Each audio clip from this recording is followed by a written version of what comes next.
que restaura el alma. El testimonio del Señor es seguro, que hace sabio al sencillo. Los preceptos del Señor son rectos, que alegran el corazón. El mandamiento del Señor es puro, que alumbra los ojos. El temor del Señor es limpio, que permanece para siempre. Los juicios del Señor son verdaderos, todos ellos justos. Deseables más que el oro, sí, más que mucho oro fino, más dulces que la miel y que el destilar del panal. Vamos a iniciar exaltando al Señor con esta preciosa alabanza que exalta la ley de nuestro Dios. Cantémosla juntos. La ley de Jehová es perfecta, que convierte el alma. El testimonio de Jehová es fiel, que hace sabio al sencillo.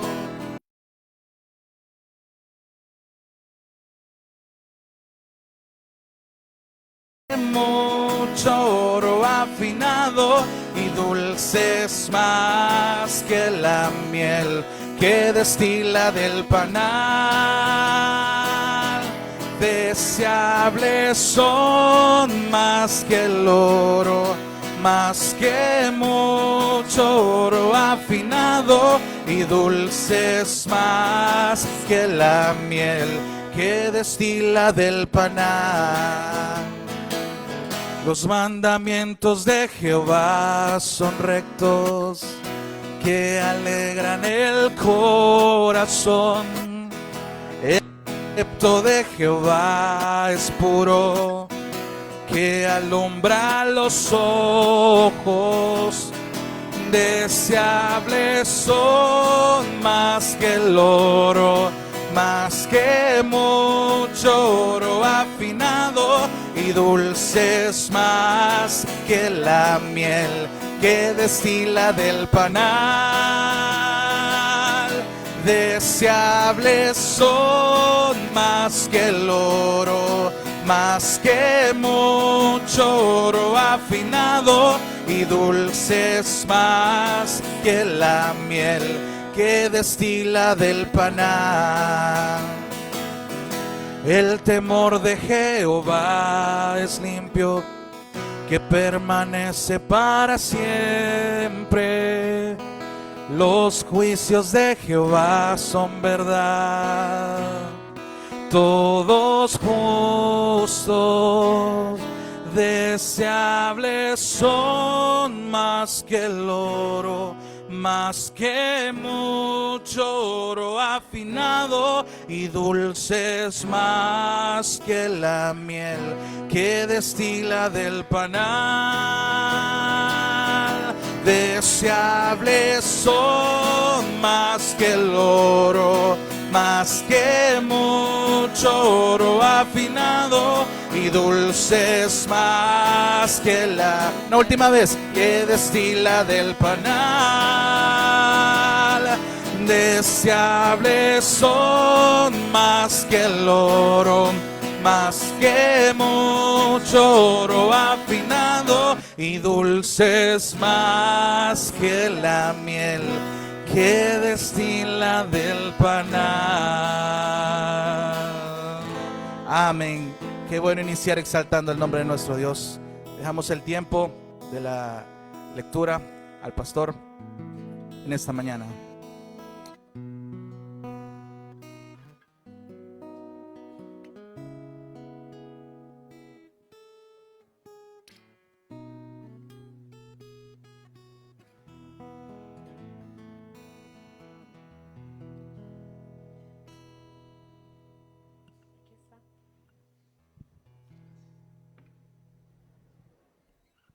Los tres. Bien, amados hermanos, iniciando este nuevo año, tenemos nuevos proyectos y nuevas intenciones de cómo ir aprendiendo cada día un poco más acerca de la palabra del Señor. Y vamos a hacer un pequeño cambio en el tema de la lectura que estamos haciendo dominical. Hasta hasta el último domingo que estuvimos reunidos, estuvimos leyendo varios libros de la Escritura en secuencia. Y eso es válido, es importante, pero consideramos que eso es una práctica que usted tendría que estar haciendo ya en su casa. Aquí a la iglesia venimos con el propósito de aprender, y las hora y media, 2 horas que estamos aquí cada vez, es importante dedicarlas al aprendizaje de la palabra. Entonces, su iglesia ha decidido que vamos a estar estudiando durante el próximo año algo que se llama el Catecismo de Heidelberg. El catecismo, la palabra catecismo quiere decir, o hace referencia, mejor dicho, a un conjunto de doctrinas o un conjunto de enseñanzas que están arraigadas en la palabra del Señor. ¿Qué es lo que nosotros creemos? Lo vamos a estar aprendiendo durante todo el año. Esto no suplanta la palabra del Señor, porque vamos a ir haciendo algunas preguntas, usted va a ir respondiendo y vamos a ir viendo los versículos bíblicos de donde salen estas respuestas. Entonces vamos siempre a leer la Escritura, pero con el propósito no solamente de leerla, sino de aprender doctrina, aprender teología. Entonces, el Catecismo de Heidelberg está diseñado, como le decía, a base de preguntas y respuestas. Vamos a hacer un ejercicio antifonal. Yo voy a leer la pregunta, ustedes van a leer la respuesta. Luego yo voy a leer parte de la respuesta y ustedes van a leer el versículo donde esa respuesta está arraigada.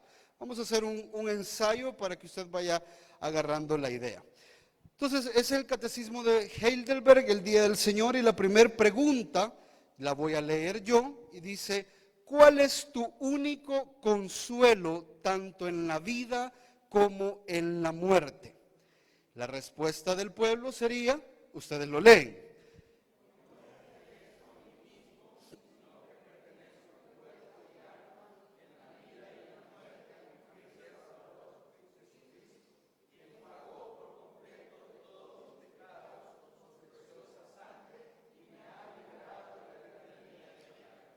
Si usted ve, esta es una de las verdades que rigen nuestra vida. Así, 52 semanas en el año vamos a ir aprendiendo estas pequeñas cápsulas que van a servir para que de todas esas preguntas que regularmente nosotros tenemos y nunca hacemos a los pastores o nunca podemos responder, aquí las podamos ir respondiendo. Entonces, esto solidifica nuestra fe, esto nos permite hacer apologética, hacer defensa de nuestra fe. Y también cuando usted le llega a preguntar, bueno, ¿y en la iglesia en qué creen? Entonces usted le puede decir cualquiera de las 52 preguntas que vamos a estar aprendiendo a lo largo del año. Luego, si usted se fija, dice que no me pertenezco, que no me pertenezco a mí mismo, sino que pertenezco en cuerpo y alma, y en la vida y en la muerte a mi fiel Salvador Jesucristo, quien pagó por completo todos mis pecados con su preciosa sangre. Cada parte de esta está arraigada a un versículo bíblico. Entonces, en la siguiente parte, ahora sí pásamelo por favor, voy a leer yo que no me pertenezco a mí mismo y usted va a leer el versículo bíblico que está ahí. ¿Se entiende? Ok, vamos a hacer un ejercicio desde el principio, ¿le parece? Ok. ¿Cuál es tu único consuelo tanto en la vida como en la muerte?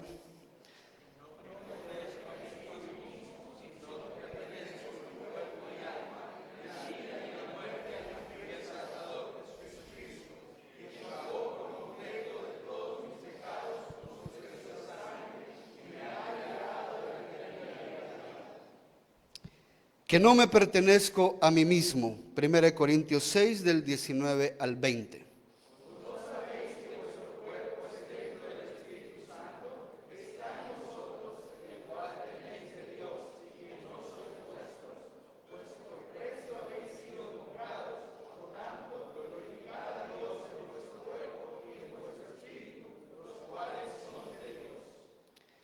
Sino que pertenezco en cuerpo y alma, en la vida y en la muerte, a mi fiel Salvador Jesucristo. Romanos 14, del 7 al 9.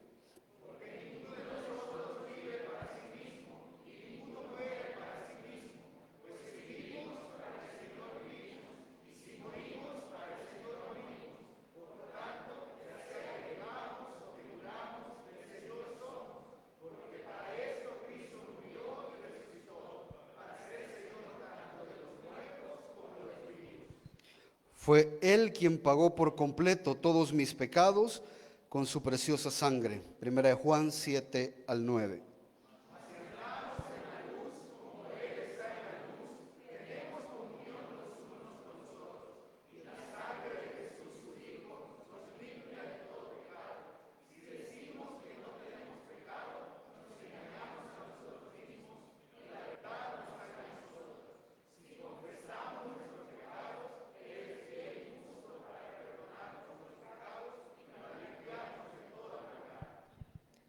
Y Él me ha librado de la tiranía del diablo. Hebreos 2, 14 al 15.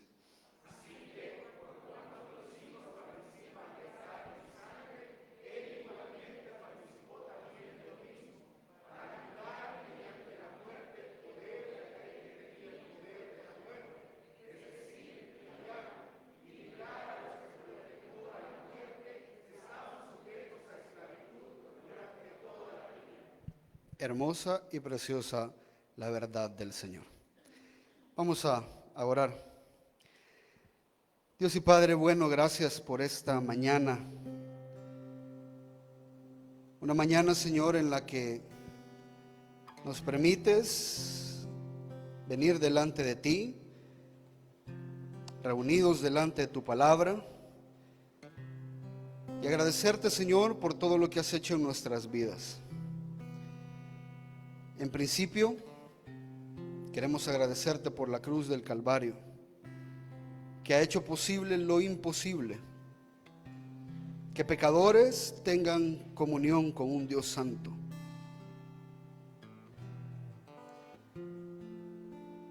Tenemos nuestra esperanza, Señor, en la vida eterna. Tenemos nuestros ojos cada día más fijados en lo eterno, en lo celestial. Pero seguimos, Señor, en este mundo, en un mundo caído, en un mundo con necesidades, lleno de frustraciones, de dolores, sufrimientos. Por eso hoy, Señor, que iniciamos este año, queremos encomendarlo a ti y recordar a lo largo de todo el año y de cada una de las circunstancias que vamos a estar atravesando, que eres tú nuestro único consuelo. Eres tú lo único que necesitamos, tanto en la vida como en la muerte. No nos pertenecemos a nosotros mismos. Hemos sido comprados a precio de sangre. Un precio se ha pagado por nosotros. Y nosotros que antes éramos esclavos de Satanás, hoy somos siervos del Rey de Reyes y del Señor de Señores. Por lo tanto, nuestra vida, nuestra mente, nuestro corazón, nuestras posesiones, nuestra familia, no son nuestros, sino son tuyos. Y asimismo nuestra alma, que sufrirá en su momento el desprendimiento de este cuerpo a causa de la muerte, sabemos que los que a ti pertenecemos resucitaremos para vida eterna. Y todo esto es porque te pertenecemos y porque has hecho promesas fieles al haber pagado, Señor, por completo todos mis pecados. Queremos, Señor, vivir a la luz de esta verdad. Queremos, Señor, agradecerte y tener presente en los momentos de bonanza que es a ti a quien pertenece todo, que eres tú el dueño de todo. Y en los momentos de escasez, en los momentos en los que enfrentemos dificultades e incluso la muerte, recordar, Señor, que un lugar tenemos contigo en la eternidad al lado del Padre. ese que sea nuestro mayor consuelo. Que no sean las posesiones, que no sean palabras de hombres, que sea tu promesa. Saber que tenemos un consuelo en esta vida, un consuelo verdadero, un consuelo sólido, un consuelo seguro, un consuelo auténtico, un consuelo total, absoluto. Que independientemente de lo que nos falte o lo que atravesemos, tú eres suficiente.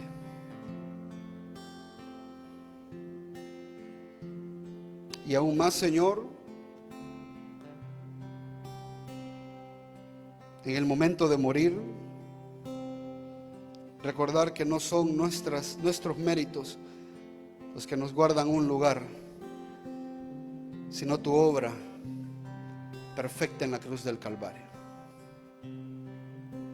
Teniendo esto en cuenta, ayúdanos a vivir, Señor, librados de la tiranía del diablo, de las consecuencias del pecado, de los estragos de mi maldad. Ayúdanos a vivir vidas sometidas a tu voluntad. Ayúdanos a renunciar a nosotros mismos, para que podamos escuchar el día que entremos en tu reino. Buen siervo fiel, disfruta hoy del gozo de tu Señor. A ti el honor y la gloria en el nombre de Jesús.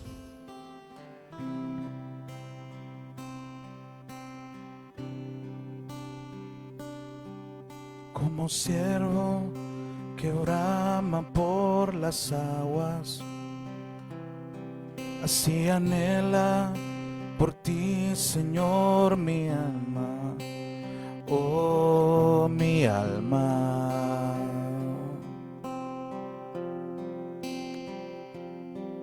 Como árbol plantado junto a aguas, así mi ser se deleita en tu palabra, tu palabra,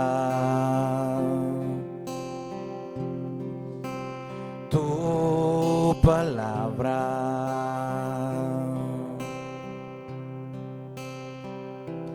Que tu espíritu dé vida a la semilla en mi interior, y tu palabra eche raíz en lo profundo de mi corazón. Manténme firme y arraigado en ti, Jesús, en tu amor. Toda mi vida rebosando de gratitud y adoración. Oh Jesús, el agua viva que me sacia, el deleite y el reposo de mi alma, de mi alma.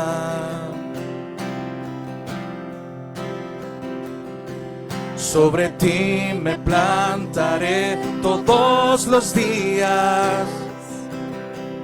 Tú serás el fundamento de mi vida, de mi vida. Oh Jesús, eres tú mi vida.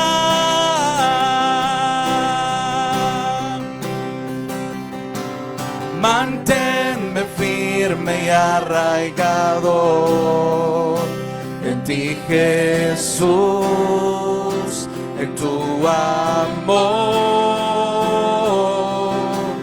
Toda mi vida rebosando de gratitud y adoración.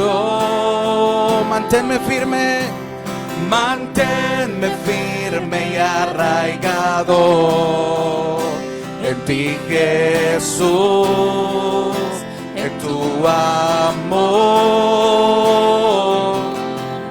Toda mi vida vida rebosando de gratitud y adoración. Dale, nada puedo hacer. Nada puedo hacer sin ti. Nada puedo hacer sin ti. Oh. Nada puedo hacer sin ti. Nada puedo hacer sin ti. Que tu espíritu de vida, la semilla en mi interior, y tu palabra eche raíz en lo profundo de mi corazón. Que tu espíritu de vida, la semilla en mi interior, y tu palabra eche raíz en lo profundo de mi corazón. Manténme firme y arraigado en ti, Jesús, en tu amor. Toda mi vida rebosando de gratitud y adoración. Levante su voz, iglesia, manténme firme. Manténme firme y arraigado en ti, Jesús.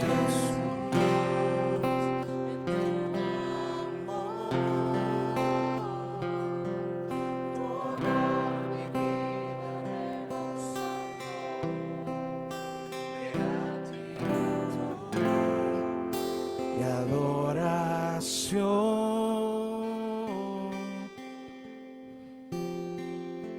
Porque así como por la desobediencia de un hombre los muchos fueron constituidos pecadores, así también por la obediencia de uno los muchos serán constituidos justos. Y la ley se introdujo para que abundara la transgresión, pero donde el pecado abundó, sobreabundó la gracia.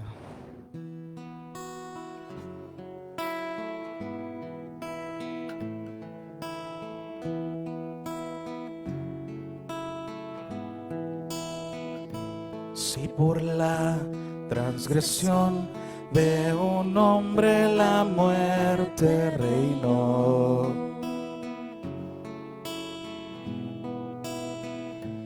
cuanto más en Jesús nos es dada la gracia de Dios.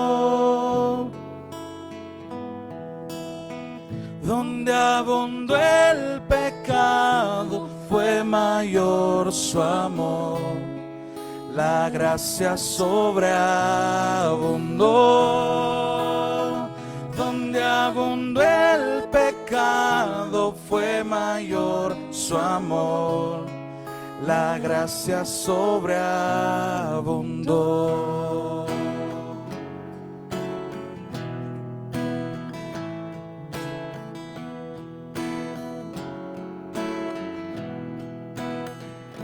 Si por la transgresión de un hombre la muerte reinó, transgresión de un hombre la muerte cuanto reinó. más en Jesús nos es dada la gracia de Cuanto Dios. más en Jesús nos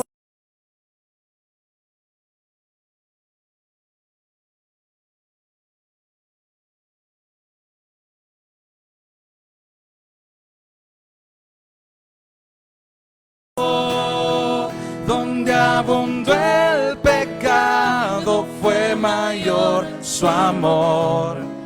La gracia sobreabundó.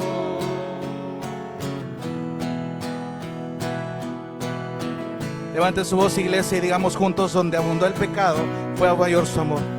Donde abundó el pecado, fue mayor su amor. La gracia sobreabundó. Donde abundó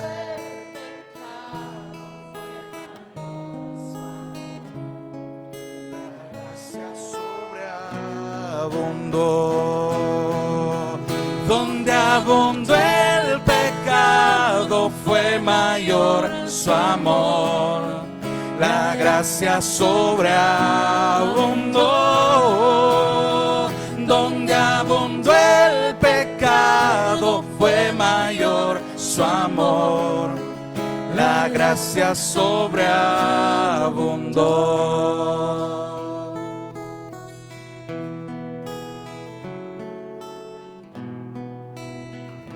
Si por la transgresión de un hombre la muerte reinó,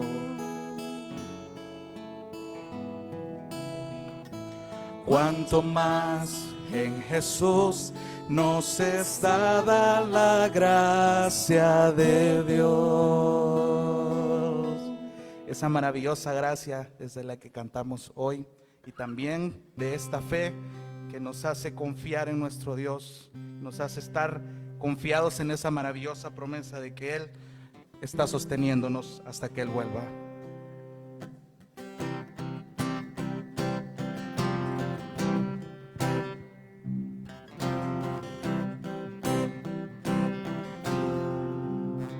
Cantamos juntos, por fe. Por fe veremos a nuestro Dios, en el plan que creó en la eternidad, en la vida de los fieles que llamó a vivir por fe y no por ver. Por fe el justo, por fe el justo vivirá. Por la fe caminamos junto a Él, como viendo al invisible protector. Vivir por fe y no por ver. Sus promesas como rocas son. Sus promesas cumple nuestro Dios. Nos movemos solo por la fe en Él. Vivir por fe y no por ver.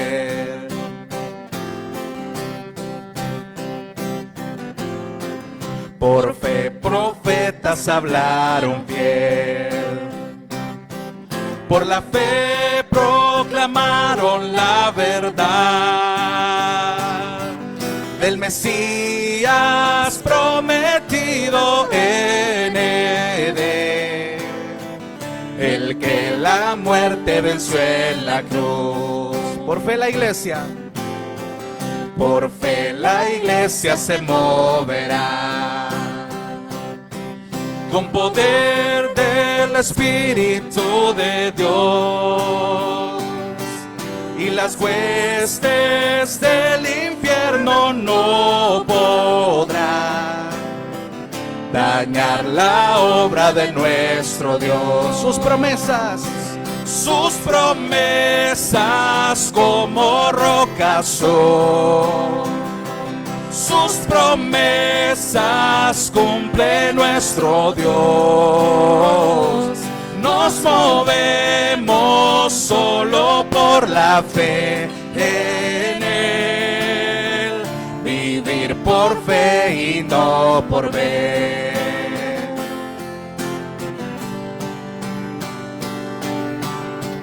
Por fe los montes se moverán. Si la fe permanece en Jesús, el poder del Evangelio librará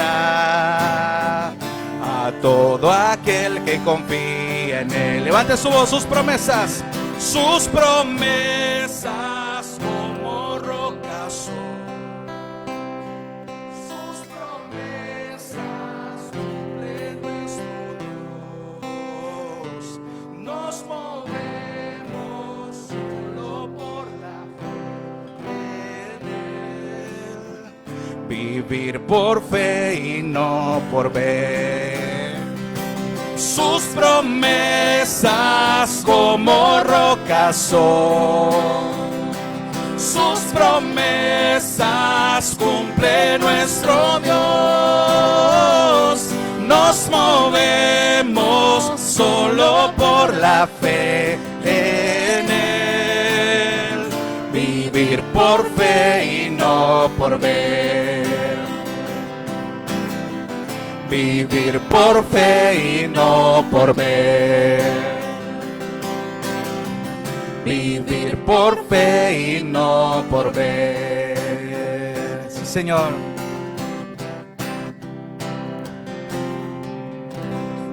Vamos a terminar este tiempo adorando a ese maravilloso Dios que hizo los cielos y la tierra con el poder de su palabra, dice esta preciosa alabanza.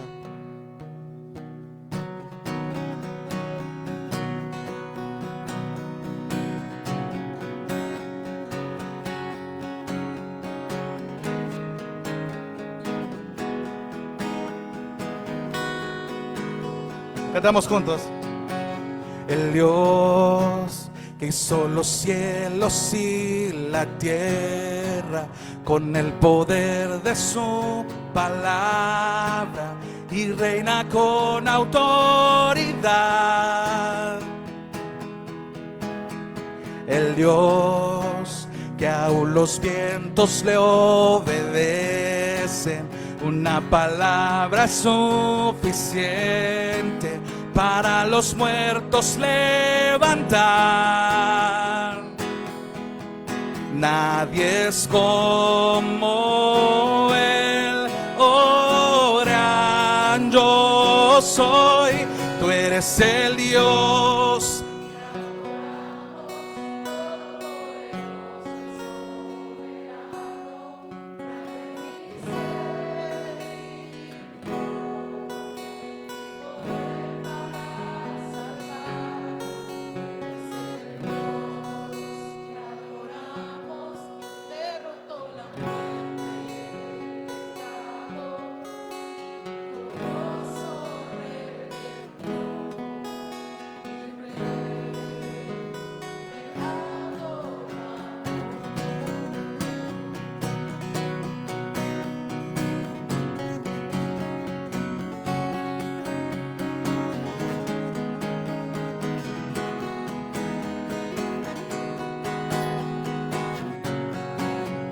El Dios que descendió desde su trono para llevar sobre sus hombros nuestra culpa y transgresión. Jesús, exaltado sobre todo, nombre sobre todo nombre, solo en Él hay salvación. Nadie es como Él. Oh, gran yo soy, tú eres el Dios que adoramos, todopoderoso y soberano, grande en misericordia y poder para salvar. Tú eres el Dios que adoramos, quien derrotó la muerte y el pecado, glorioso Redentor y Rey, te adoramos.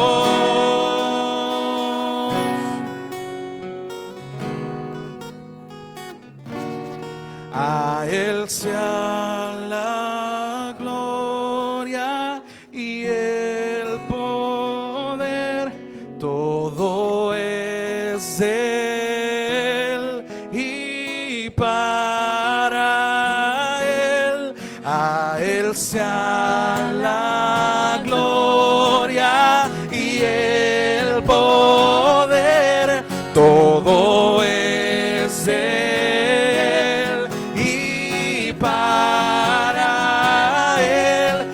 Es el Dios que adoramos, todopoderoso y soberano.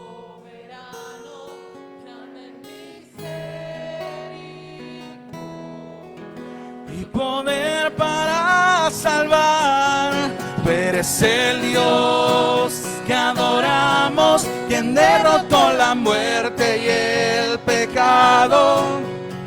Glorioso Redentor y Rey, te adoramos. Te adoramos en esta mañana, Señor. El Señor les bendiga, hermanos. Qué bueno ha sido exaltar juntos al Señor. Dejamos el tiempo en esta mañana al pastor con la palabra.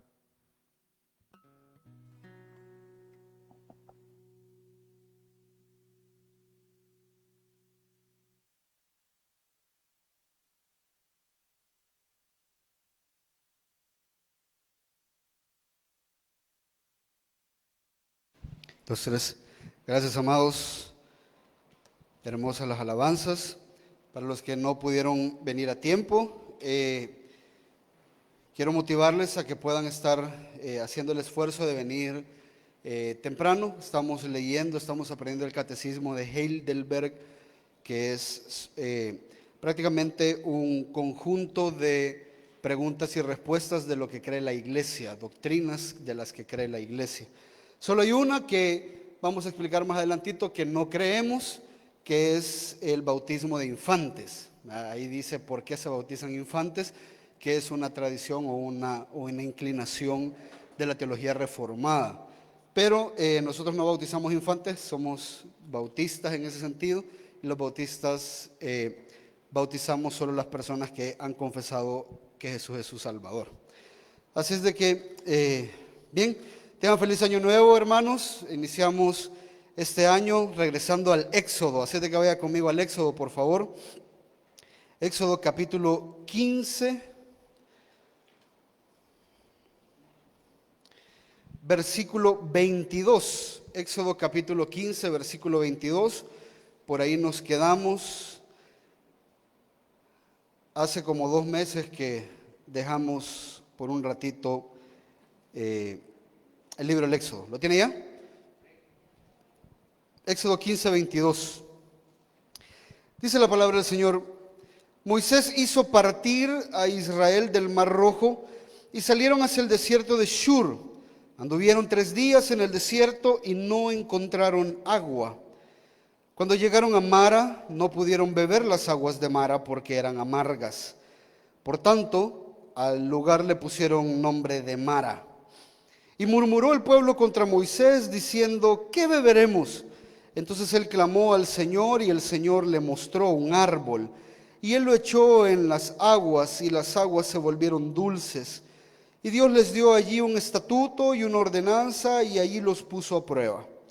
Y dijo: si escuchas atentamente la voz del Señor tu Dios, y haces lo que es recto ante sus ojos, y escuchas sus mandamientos, y guardas todos sus estatutos, no te enviaré ninguna de las enfermedades que envié sobre los egipcios, porque yo, el Señor, soy tu sanador.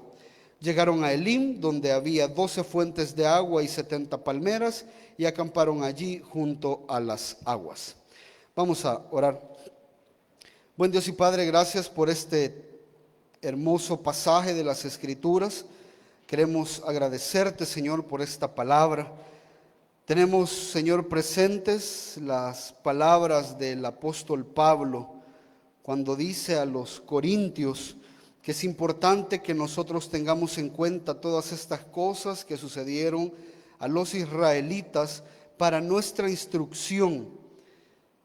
Tú, Señor, pretendes que aprendamos de esta palabra y por lo tanto te pedimos, Señor, que a través de tu Espíritu Santo puedas obrar, Señor, en nuestras mentes y en nuestros corazones.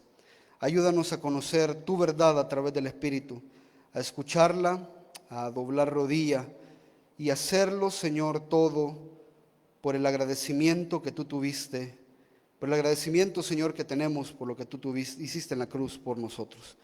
En el nombre poderoso de Jesús. Amén y amén. Puede tomar asiento. Después de una larga vacación en el libro del Éxodo, volvemos y quiero recapitular un poquito acerca de qué es lo que está pasando. Tal vez son las cosas más importantes. El pueblo de Israel, como usted sabe, era esclavo en Egipto Y ellos clamaron al Señor y el Señor los escuchó después de 430 años de estar cautivos en Egipto. El Señor levanta a un libertador que es Moisés. Moisés se tarda 80 años en prepararse, tanto estratégicamente, espiritualmente, anímicamente, para poder hacer esta labor. Y Moisés en su debido tiempo va donde Faraón y le dice que este pueblo pertenece al Señor y que es necesario que Faraón lo libere. Faraón dice que no tiene por qué liberarlo, ni tan siquiera reconoce a Dios como uno de sus dioses. Por lo tanto, él no se va a someter a la palabra, sino que él se considera el verdadero Dios. Entonces subyuga y pone carga sobre los israelitas, y los israelitas siguen clamando. A través de Moisés, el Señor envía una serie de 10 plagas que usted se recuerda que ya las estuvimos viendo. Y después de la última plaga, que es en la que el Señor mata a los primogénitos de los egipcios y provee para Israel un cordero, Faraón deja ir al pueblo de Israel. Sin embargo, cuando iban de camino en su liberación, se endurece un poco más el corazón de Faraón y sale a perseguir a los israelitas. Los israelitas entonces vuelven a clamar al Señor y el Señor abre milagrosamente las aguas del Mar Rojo, por las cuales los israelitas pasaron con los pies secos al otro lado, dice la Escritura, y llegando al otro lado se cerraron las aguas y murieron todos los egipcios que iban tras ellos. Lo último que vimos esto es lo que hemos visto en los últimos 6 o 7 meses, creo yo, así rapidito. Pero es importante tocar el contexto de Éxodo 15. ¿Qué es lo que justamente acaba de suceder? En Éxodo capítulo 15, del 1 en adelante, hay un canto, hay un culto de adoración, irrumpen en alabanza el pueblo del Señor, canta, danza, se recuerda que lo estuvimos viendo, y el pueblo estalla en una gran alegría al ver las maravillas que este Dios había hecho y al razonarlas todas y ver cómo habían sido librados de las plagas, ver cómo sus hijos habían sido salvados y ahora ver cómo el Señor había partido las aguas del Mar Rojo y ellos habían pasado al otro lado sin nada que perder. Ellos estaban contentos, estaban alegres, estaban con su corazón exaltado y estaban haciendo algarabías y eso y todo lo demás, todo para el Señor, contentos y alegres. Pero, y aquí es donde viene el pero, hay algo que usted tiene que entender. La vida cristiana no depende de las experiencias. La vida cristiana no depende de las experiencias. Muchas iglesias están enfatizadas en tener estos momentos de alabanza, estos momentos de adoración, estos momentos en los cuales reúnen al pueblo y cantan y bailan y danzan y hacen como olvidarse a la gente de la situación en la que están atravesando. El problema es cuando vienen las dificultades, el problema es cuando vienen los retos, las tentaciones, cuando vienen las tribulaciones. El pueblo de Dios no sabe cómo responder porque el pueblo que ha sido entretenido nunca ha madurado. Y ese es el grave problema. Cuando usted le dice en su dolor, cante. Sí, claro, porque cuando usted está cantando, usted está, hay un estudio y eso funciona así, estamos diseñados de esa manera. La música, lo que cantamos y las experiencias van directo a las emociones, no van directo al razonamiento, van directo a lo que sentimos, a lo que experimentamos. El problema, nuevamente, como les repito, es que las tribulaciones no solamente atacan nuestras emociones. Las tribulaciones sí te llevan a razonar. Cuando estás en la experiencia, estás sintiendo bien chivo, no te importa lo que tengas que ver, y se te olvida que estás en un problema, se te olvida que estás en una enfermedad, se te olvida que estás en un pecado, que tenés que arrepentir, se te olvida.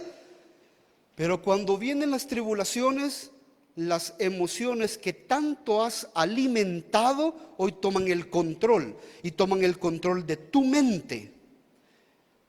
Ojo, y cuando las emociones que alimentaste más que la razón toman el control de la mente, el control de la razón, entonces comenzás a tener problemas, porque empezás a razonar con la emoción y empezás a pensar, porque ahí sí piensa uno en las dificultades, ¿ya? Pero no pensamos de manera correcta. De entrada vienen las tribulaciones y lo primero que decimos, puya, desde que soy cristiano, todo esto me está atravesando. Todo lo que me pasa desde que estoy queriendo hacer bien las cosas. Eso es un razonamiento. Pero eso es un razonamiento equivocado, lastimosamente, porque nunca maduraste.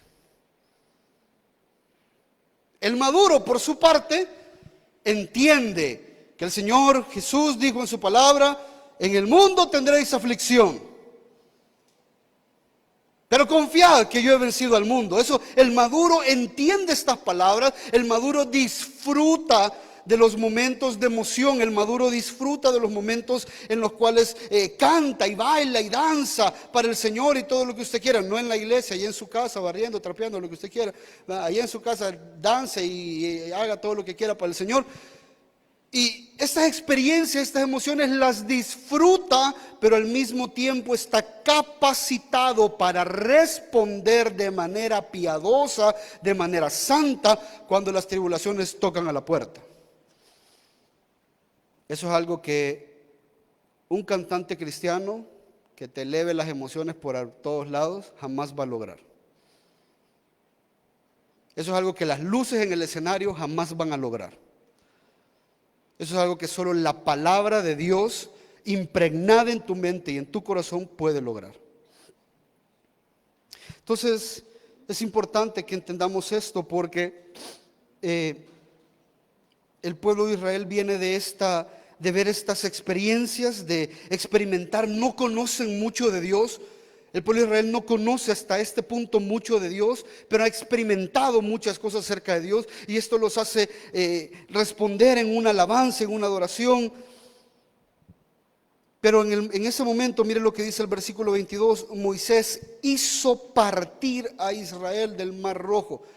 Pareciera ser, esa es lo que yo intuyo, la sensación que a mí me da, que cuando dice la Escritura que Moisés hizo partir a Israel, es porque ellos querían seguir en la fiesta. Ellos querían seguir ahí en el Mar Rojo cantando y bien chivo, aquí todo está bonito. Pero viene Moisés y le dice, no señores, ahora hay que movilizarnos, hay que continuar. Esto no es el fin de las cosas, hay que empezar a caminar, vamos hacia un lugar, a la tierra que Dios nos ha prometido. Ahí tenemos que llegar. Pero el pueblo ya se había acomodado. El pueblo estaba tranquilo y entonces dice que los hizo partir del Mar Rojo y salieron hacia el desierto de Shur y anduvieron 3 días en el desierto y no encontraron agua. El tema del desierto, amado hermano, es un tema increíblemente importante. De hecho, vamos a pasar alrededor de 25 capítulos, creo yo, en el desierto. Y hacía yo la broma con algunos hermanos, vamos a volver al Éxodo, ¿verdad? Justo cuando iniciamos el año, iniciamos en el desierto, ¿verdad? Por algo es, hermano. Hasta ahorita ellos han estado en Egipto, tranquilos, cantando, trabajando, comiendo, pero ahorita han sido librados y de entrada no llegan a la tierra prometida, sino que llegan a un desierto donde van a estar durante 40 años. Eso creo yo que no es exactamente lo que se esperaría después de haber sido salvado de una forma tan maravillosa. Pero Dios no solamente los hace pasar por el desierto, sino que también los hace pasar por escasez. Y eso es importante, y póngame atención con lo que le voy a explicar. ¿Por qué es importante? Porque el Éxodo es el prototipo de la salvación de los creyentes. El pueblo de Israel estaba esclavizado bajo el mandamiento de Faraón. Luego el Señor de manera milagrosa los redime a través de la fe puesta en Dios, en un cordero. y ellos son librados de manera impresionante y son llevados a una tierra prometida. Pero póngame atención con esto. Entre Egipto y la tierra prometida hay un desierto. Entre Egipto y la tierra prometida hay un desierto. Ese es el método de Dios. Cuando usted y yo, dice la Escritura que estábamos muertos en nuestros delitos y pecados, estábamos bajo nuestro príncipe que era Satanás, pero el Señor nos da vida, nos rescata, nos salva de manera milagrosa y no nos lleva a la tierra prometida directamente, nos lleva al desierto, que es donde usted y yo estamos ahorita. Y vamos a vivir en el desierto durante todo el tiempo que no lleguemos a la tierra prometida. Y la tierra prometida no es otro lugar más que estar en la presencia del Señor eternamente y para siempre. Entonces, yo entiendo cuando algunas personas dicen, ay, ahorita estoy pasando por un desierto, ¿que acaso no viví en él? Ay, no, es que viera el desierto que estoy pasando, hermano. Vivimos en un desierto. Vivimos en escasez, vivimos con carencias de un montón de cosas.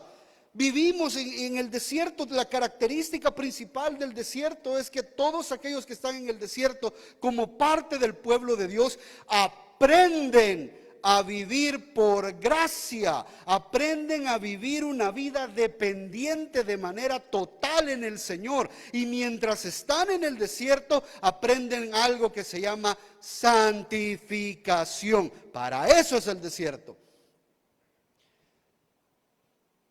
El desierto no es para hacerte grande, el desierto es para humillarte, para eso es el desierto. El desierto no es para proveerte el montón de cosas, el desierto es para que tú perdas todo, para eso es el desierto. ¿Se recuerda lo que el Señor Jesús decía? Y lo hemos estado hablando en los sermones anteriores.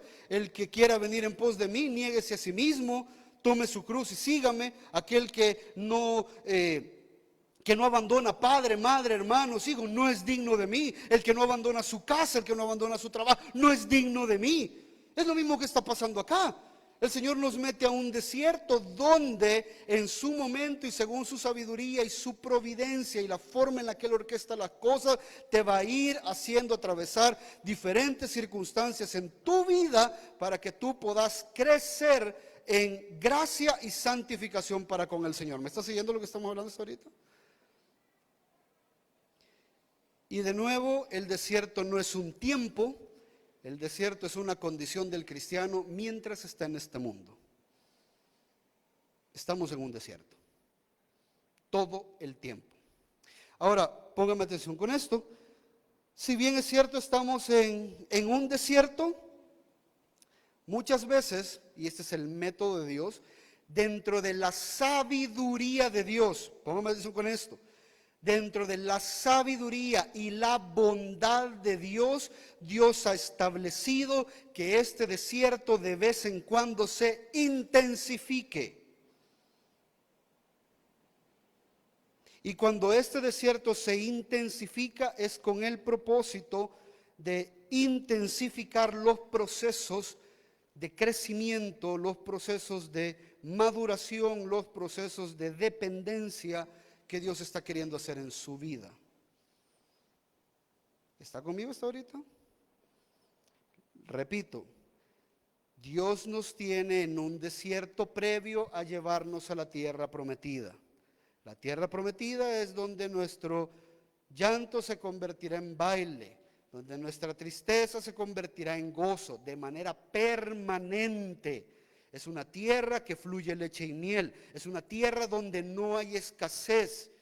Pero esa tierra no va a llegar hasta el momento que usted esté en presencia con el Señor. Mientras ese periodo de nuestra vida eterna llegue, estamos en un desierto. Constantemente, todo el tiempo, es desierto, todo. Esta vida es un desierto. Y algunas veces encontramos oasis en los desiertos, pero mayormente encontramos dificultades. Y estas dificultades, póngame atención, Dios las intensifica algunas veces con el propósito de intensificar el proceso de santificación. Las intensifica con el propósito de intensificar el proceso de maduración del creyente.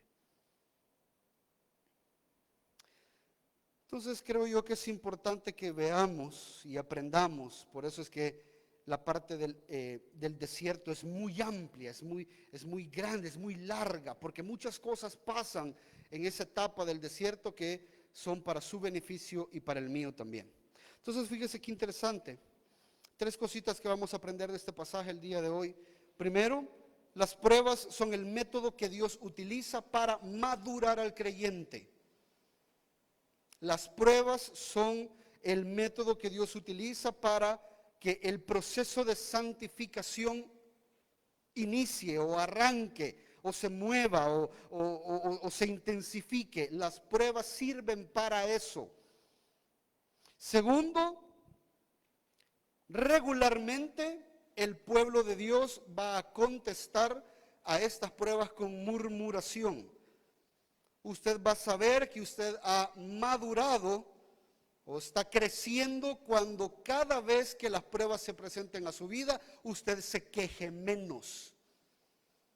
Mientras usted se viva quejando, usted puede tener 25 años en el evangelio y usted sigue siendo un neófito, porque usted no entiende el proceso de las pruebas. Y si estamos en un desierto y no entiende ni por qué estamos aquí, son los niños, creo yo que los niños agarraban arena y jugaban con la arena. Para ellos era un juego estar en el desierto. Ellos no se preocupaban por nada. Pero los padres que entendían lo que estaba sucediendo tenían que sacarle el mayor provecho al desierto. Entonces la murmuración es una respuesta normal de la naturaleza pecaminosa. Y tercero, la gracia es la respuesta de Dios a su pueblo escogido cuando el pueblo murmura. No siempre, pero en esta ocasión es así. Entonces fíjense qué interesante. Éxodo 15, 22. Moisés hizo partir a Israel del Mar Rojo, salieron hacia el desierto de Shur, anduvieron 3 días en el desierto y no encontraron agua. Quiero que me entienda algo. Esta experiencia que el pueblo de Israel ahora estaba atravesando,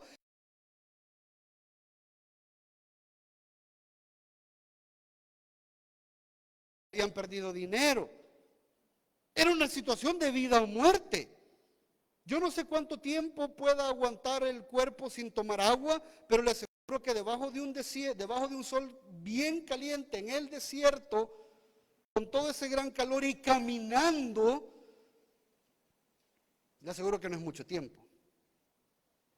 La queja es lógica.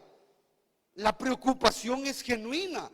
Yo no quiero que usted, mire, si usted se queja en esta vida porque ha perdido el carro, la casa, el trabajo, sí, está bien, hermano. Pero esta es una situación de vida o muerte. Cuando usted no tenga para comer y esté a punto de morirse, quéjese como los israelitas. No es aprobado, pero es entendible. Dios no lo aprueba, pero le entendemos que usted está pasando por una situación difícil, una situación de vida o muerte. ¿Se puede usted imaginar? Lleva 3 días caminando, las reservas de agua no es como que llevaban una gran cisterna o unas grandes reservas de agua en el camino. A los 3 días ya se había terminado el agua que llevaban. ¿Se imagina usted estos padres queriendo o teniendo la responsabilidad de darles de beber agua a sus hijos y que no hay? Mamá, tengo sed. Mamá, tengo sed. Mamá, tengo sed.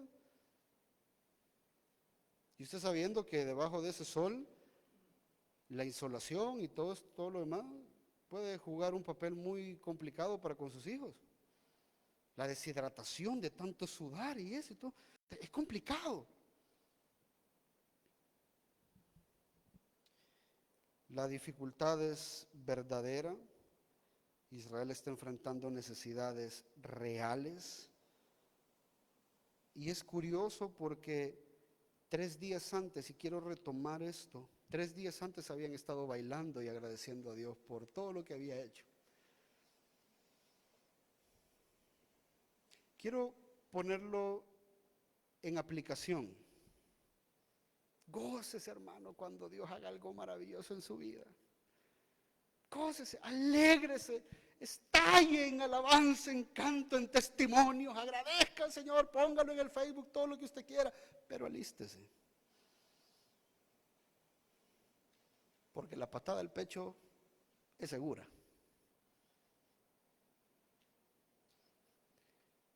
El hecho de que Dios te bendiga, el hecho que Dios haga una obra maravillosa en tu vida es buena, pero quiero que entienda que no es la condición permanente o característica del creyente.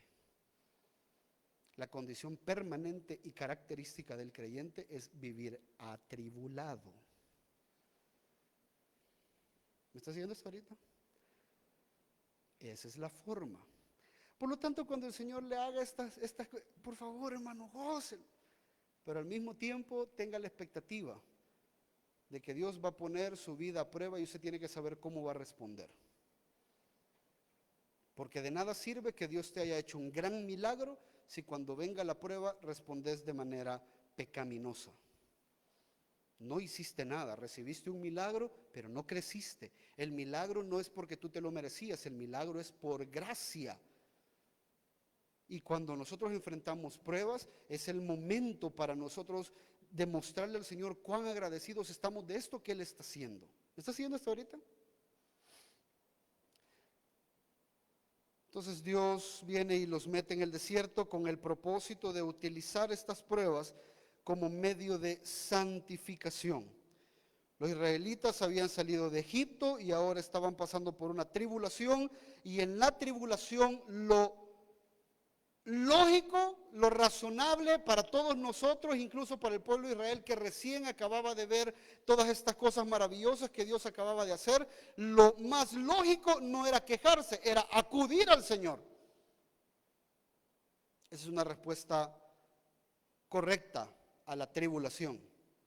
La respuesta correcta a la tribulación no es la queja, es buscar más de Dios.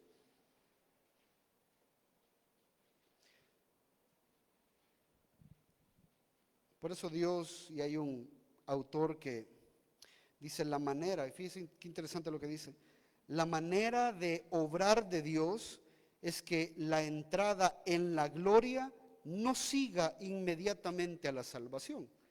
Para algunos sí, ¿ya? Algunas personas que hablan acerca de la confesión de fe para salvación ponen como ejemplo al ladrón de la cruz.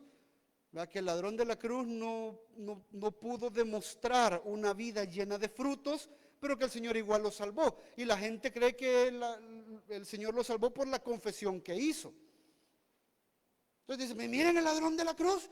El ladrón de la cruz estaba ahí colgado, y cuando dijo que Jesús era que se acordara de él para estar en el paraíso, el Señor lo salvó. Vaya, lo confesó y lo salvó. Sí, pero ese no es el parámetro de todos los creyentes. No, hermano, si fuese maravilloso que si hoy naciste de nuevo, mañana amanezcas muerto y estés en el paraíso. Si eso sería lo mejor de este mundo. ¿Se imagina usted? ¿Se recuerda cuando usted entendió el evangelio verdaderamente? Ese gozo que entró y usted dijo, wow, o sea, Cristo hizo todo eso por mí. No, yo quiero vivir para Él. Él se merece que yo viva para Él. Pero ¿cuánto le duró esa emoción? ¿Se recuerda cuánto le duró? No nos vayamos tan lejos. Cada domingo venimos aquí, juela, sí, que va, puchica, sí, no, hoy sí hay que cambiar, hoy sí hay que ser diferente, hoy sí hay que hacer las cosas, no, hoy sí. Y en el almuerzo que vaya, puchica, nadie se pone de acuerdo, qué barbaridad, y sale siempre a mí me toca. Y peleando ya en el carro. Hermano, lo mejor que nos pudiera acontecer a todos los que estamos acá es que desde el momento que Dios nos da nueva vida espiritual, nos quite la terrenal. Eso es lo mejor que nos puede suceder. ¿Me está siguiendo lo que estamos hablando? Pero no pasa. No pasa así. El Señor te mete en un proceso de cocción. El Señor te mete en un proceso de maduración. Y sigue diciendo este teólogo, Más bien hay un tiempo de preparación para que su pueblo esté listo para la herencia que les será otorgada. Y ese es el método que Dios ha establecido, que habiendo sido libres del control del pecado, ahora son libres para poder servir en cuerpo, mente y alma al Señor. Demuéstrenlo, vívanlo. Y hermano, eso es bien fácil cuando las cuentas de los bancos están pagadas.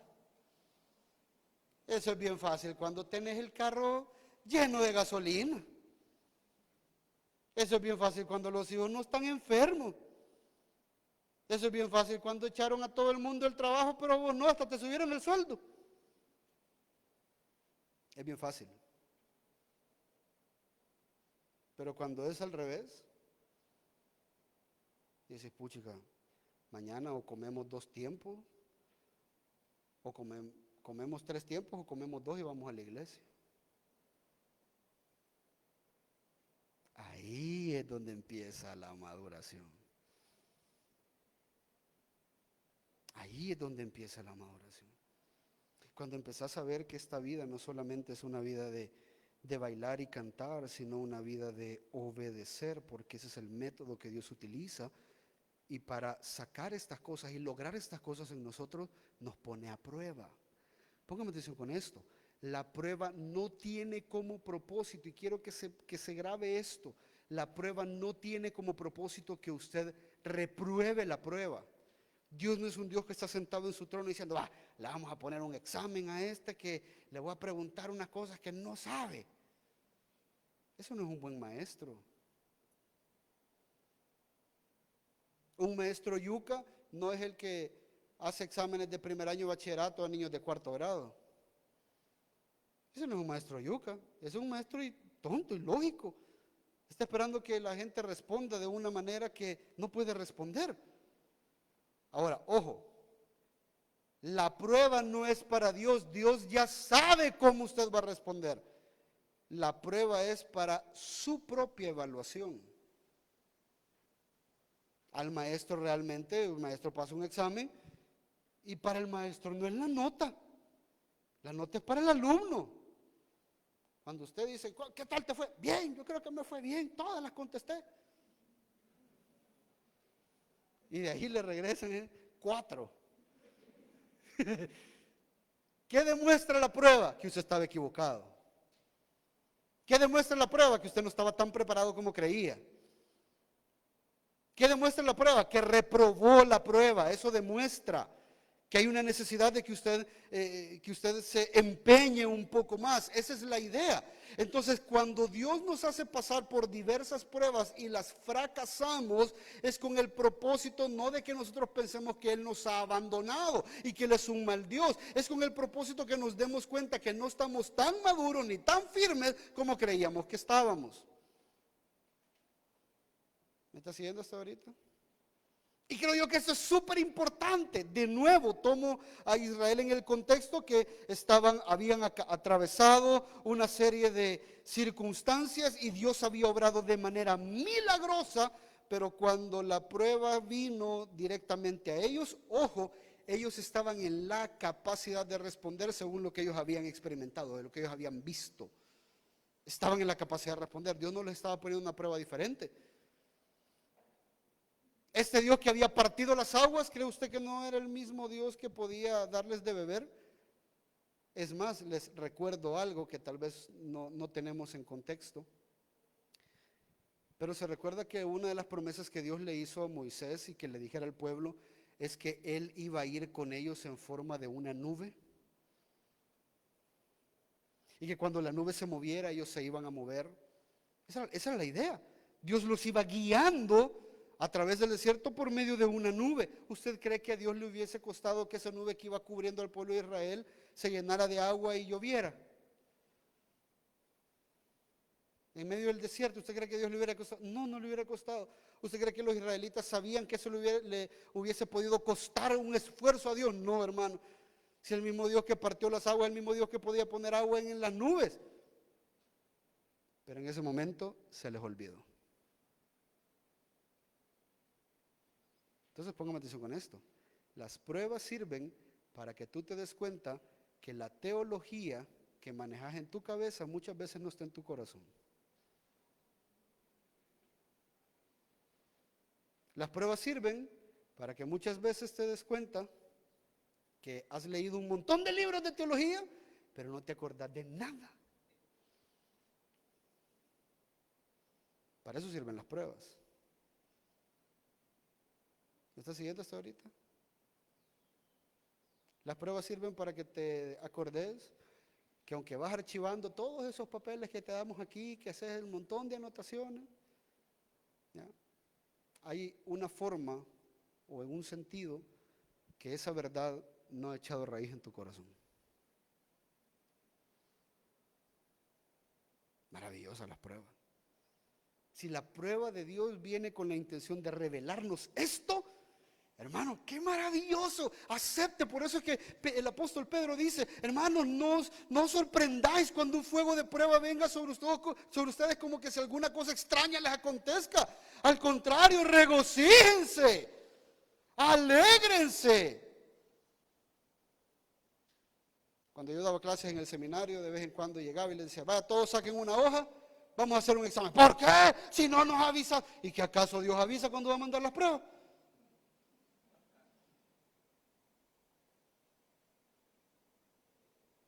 No, pero es que uno se tiene que preparar. Si preparado tenés que vivir. Si estamos en guerra, hermano, estamos en una situación, en un mundo caído, tratando de glorificar al Señor, viviendo para hacer luz. Y usted quiere prepararse para eventos de su vida. Esto no funciona así. Tenemos que vivir en una constante preparación. Por eso la idea de los días martes es que lo que aprendemos los lunes usted lo interiorice, que usted lo vea en formas más personales en su vida. Porque el sermón del domingo, aunque es necesario, no es suficiente. Usted me oye hablar a mí una hora y cuarto aquí todos los domingos, y le aseguro que no se acuerda ni del sermón del jueves, del viernes, no se acuerda. Entonces viene Dios y dice: bueno, este cree que es cristiano porque ya es miembro de Gracia y Verdad, porque ya pasó el proceso, cree que está caminando bien. Ahí viene la prueba. Y cuando recibís el resultado de la prueba, tenés que tomar en cuenta cuál es el resultado. Que hay un resultado carente. Si la pasaste, gloria a Dios, qué bueno. Respondiste de manera correcta. Pero eso no quiere decir que te graduaste. Vienen más pruebas. Vienen más dificultades. Se recuerda que en un momento hablamos de que los pecados que con los que nosotros luchamos siempre son los mismos, lo que cambian es de forma, pero siempre son los mismos. El pecado de adulterio siempre es el mismo. El pecado de adicción siempre es el mismo. Cambia de forma algunas veces en juegos de video, algunas veces en series de Netflix, algunas veces en alcohol, más dañinos. Pero a la larga, adicciones al fin. Adicciones que te controlan y tú no puedes controlar. El pecado solo cambia de forma para poder controlarte. Y a medida que usted va pasando por estas situaciones en la vida, usted se va dando cuenta cuáles son estas cosas que lo van controlando, estas áreas en las que usted está deficiente, con el propósito de poder rendirlas al Señor para su santificación. ¿Me está siguiendo hasta ahorita?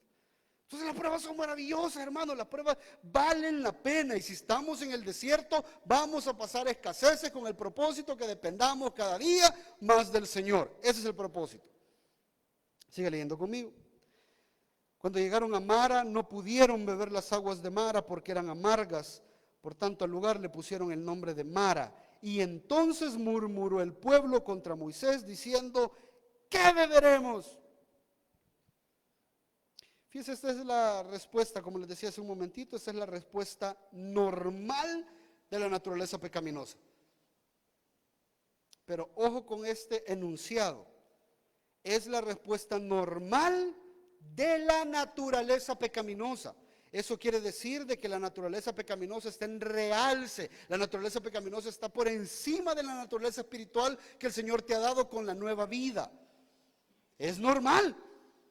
Cuando usted le roban el parqueo, ¿no? Dice, pues, ahí está, ahí va yo. Es normal, como pecador que sos, es normal. Pero ojo, repito, póngame atención con esto, porque nosotros hemos normalizado las conductas pecaminosas. Y decimos, ay, sí, de todos modos, todo mundo es así. O sea, normal, porque como todos somos pecadores, es normal. Sí, pero a Dios no le interesa ese estándar. Dios te ha dado una nueva vida, te ha dado un Espíritu Santo para que tú puedas responder de forma anormal. ¿Me está siguiendo eso ahorita? Entonces vienen estos israelitas, llegan a la primera dificultad. Bueno, la primera dificultad es que no tenían agua, y la dificultad concretada es que llegaron a este oasis y las aguas no se podían beber. Y fíjese que es bien interesante, porque yo me imagino, y esta es una metáfora, pero yo me imagino a los israelitas viendo las aguas, ¿no? ¿Y ha visto cómo en estos oasis la gente se refleja? ¿No? Estas aguas amargas, lo que realmente estaban reflejando era la condición amarga del corazón de ellos. Ellos llegaron a aguas amargas, las cuales evidenciaron la amargura en sus corazones. Póngame atención con lo que le voy a decir, porque este es un principio básico que le va a servir a usted para toda la vida. Cualquier persona, circunstancia, momento, situación por la que usted está atravesando, enfermedad, lo que sea, que llega a su vida, tiene como propósito principal, al ser una prueba, evidenciar lo que hay en su corazón. La gente dice, no, es que Dios nos está haciendo pasar por esto, porque algo mejor viene. Está bien, pero ese no es el propósito principal. El propósito principal es que tú te des cuenta de qué está lleno tu corazón.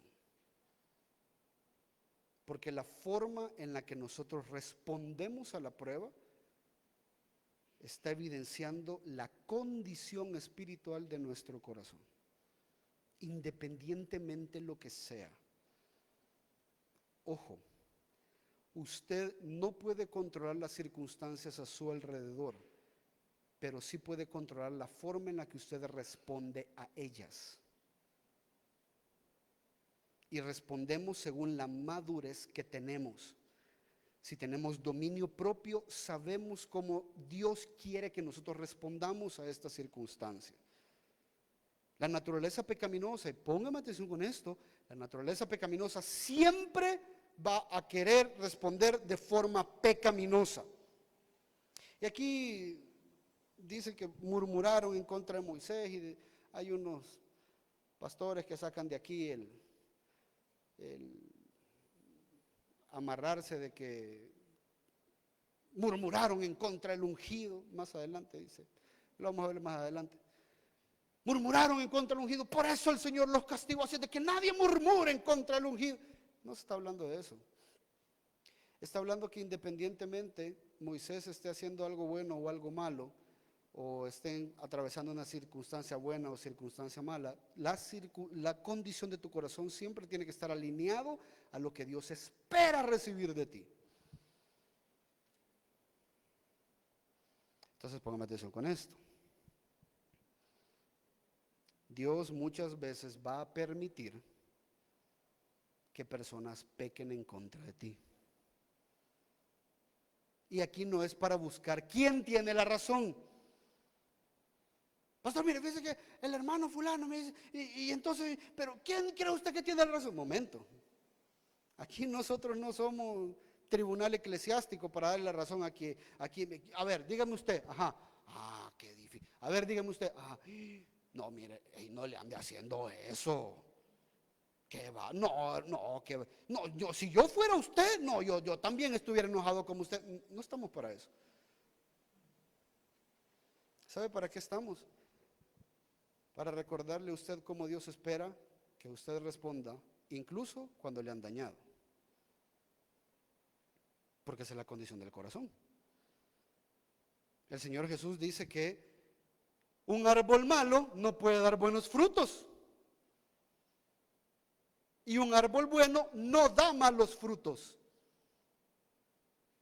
Eso quiere decir, y pongamos atención con esto, que si usted ha madurado en su corazón, que si usted ha crecido, si usted ha entendido la palabra del Señor y la ha puesto por práctica y trata de someterse usted a toda la voluntad del Señor en su corazón, cualquiera que sea la circunstancia que usted enfrente, usted va a poder responder de manera piadosa.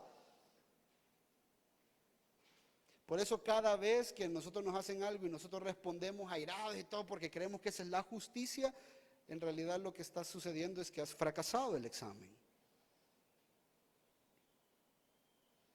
¿Me está siguiendo? Y esto aplica para la tentación, esto aplica para las situaciones de la vida. Es que no es justo, es que sí, si usted se queja, usted aplazó el examen. Usted no está entendiendo lo que Dios quiere hacer en medio de todo esto. Las circunstancias difíciles, Dios las pone como prueba para que la naturaleza pecaminosa que nosotros tenemos salga.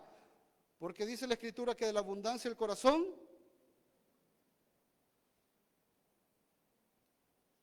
Mire, pastor, yo le dije hasta lo que se iba a morir, pero es que ya me tenía hasta aquí. Y yo, ok.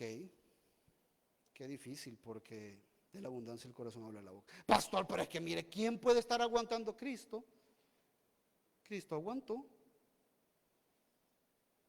Pues sí, pero él, ¿por qué era Cristo? Y no dice la palabra que tenemos que ser como él, pues.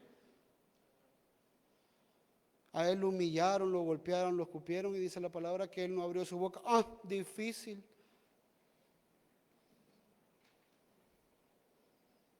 Claro, difícil cuando no querés pasar la prueba, cuando no querés madurar, pero las pruebas tienen ese propósito. Las pruebas tienen el propósito que demuestran la condición del corazón. Por eso yo estoy más que seguro que acá no es contra quién se hizo la queja, porque la gente dice, mire, se queja contra Moisés, no se pueden quejar en contra de los líderes. Hermano, el punto no es que no te podés quejar de nada ni de nadie. Ojo, no estoy diciendo que tenemos que aprobar todas las cosas malas que se puedan estar haciendo. Si yo en algún momento lo maltrato a usted, no quiere decir de que usted va a aprobar. ¿No? Yo uno callado porque uno no se tiene que quejar. Ya dijo el pastor que uno no se tiene que quejar. No está hablando de eso. Está hablando de que posiblemente Dios permite que incluso un pastor te ofenda para sacar lo podrido que hay en tu corazón. Deja que Dios se va a entender como el pastor si te ofendió. Tal vez en su momento tú puedes ser instrumento de confrontación para el pastor y de restauración para el pastor. Posiblemente eso puede ser así, pero en principio lo que resalta es la condición de tu corazón y esa te tiene que preocupar mucho más que cualquier cosa que otros hayan hecho para dañarte. ¿Está siguiendo lo que estamos hablando? Bienvenidos al desierto, hermano. Estas son las leyes no de la jungla, pero la ley del desierto, así funciona la ley del desierto. Cuando nosotros nos quejamos, evidenciamos falta de fe. ¿Sabe por qué evidenciamos falta de fe? ¿Cuántos creemos que Dios es soberano? ¿Cuántos creemos que Dios tiene el control absolutamente de todo? ¿Verdad que sí? ¿Nunca se ha puesto a pensar que la enfermedad que tiene, Él la ha permitido? Entonces, ¿por qué se queja? ¿Nunca se ha puesto a pensar que la situación difícil que usted está pasando, Él la permitió?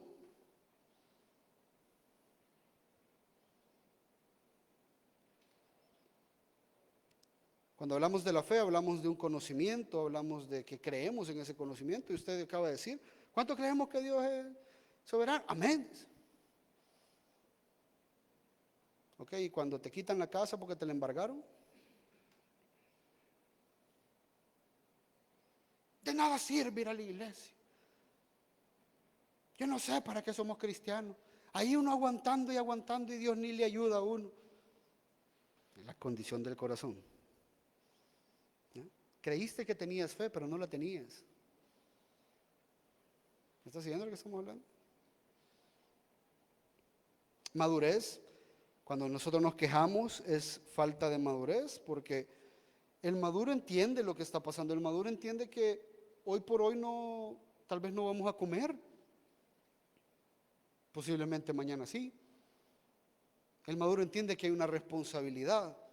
El maduro entiende que hay una forma en la que tenemos que responder. El maduro entiende esas cosas. El inmaduro no. El inmaduro vive como salvaje. Así vive el inmaduro. No le importa lo que la gente piensa. A mí que me importa lo que... Así vive el inmaduro. El inmaduro no toma responsabilidades. Pero el maduro por su parte se compromete. El maduro por su parte está dispuesto a sacrificar su propia comodidad por un beneficio que viene más adelante. Yo me recuerdo cuando yo estaba pequeño, mi mamá siempre me llevó a trabajar desde muy chiquito, explotadora la señora. Me enseñó a trabajar desde muy pequeño y me decía, hoy para los tiempos de Navidad, me decía, ¿va a ir a trabajar conmigo? Y yo le decía, ¿cuánto me vas a pagar? Ven, ya has empezado a trabajar, me decía, ya querés que te pague. Primero empezó a trabajar, no, negociemos el pago, le decía, porque después me vas a salir que yo te pago no sé qué, yo te pago el agua, yo te pago aquí, porque mi mamá también era de esa. Entonces le decía, no, negociemos el pago primero. Entonces me decía, te voy a pagar, por decirle algo, no me recuerdo, 10 colones al día, no sé, 5 colones al día. Le decía yo, ok. Entonces yo iba a trabajar y al final del día me pagas ya. No, me decía, yo pago cada 15 y cada 30. Y yo, ¿cómo es eso? Si yo trabajé hoy, no trabajé cada 15 ni cada 30.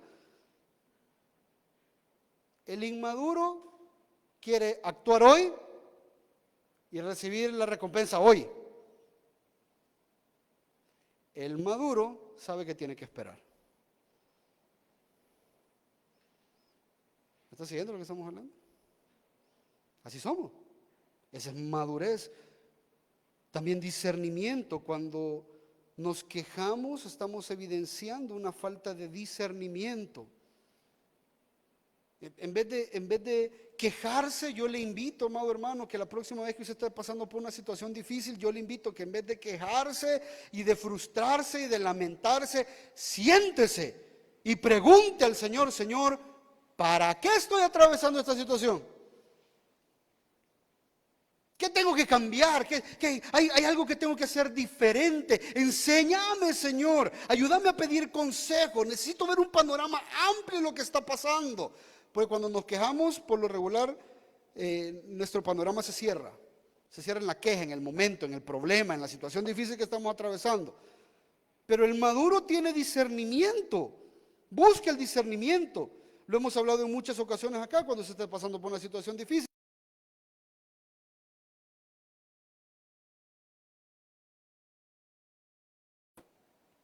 Vaya y pregunte, Señor, ¿en qué estoy fallando? ¿Será que crees que yo lea más la Biblia? ¿Será que crees que deje de fornicar? ¿Será que por la fornicación, pastor, me está pasando todo? ¿Será? Yo no creo, porque yo así he vivido en fornicación 10 años y hasta ahorita va a creer. Sí, lo primero que uno tiene que hacer es estudiarse uno mismo. Ver en qué cosas uno está fallando, a quién no he perdonado, a quién no le he pedido perdón, qué resentimientos estoy guardando, qué dinero tengo para pagar y no he pagado. Todas esas cosas uno tiene que hacerse un estudio, porque Dios te quiere santificar. Entonces pasas por una prueba y tenés que tener el discernimiento para saber por qué está pasando esta prueba. Pero cuando nos quejamos es porque no queremos pasar por ese proceso de discernir.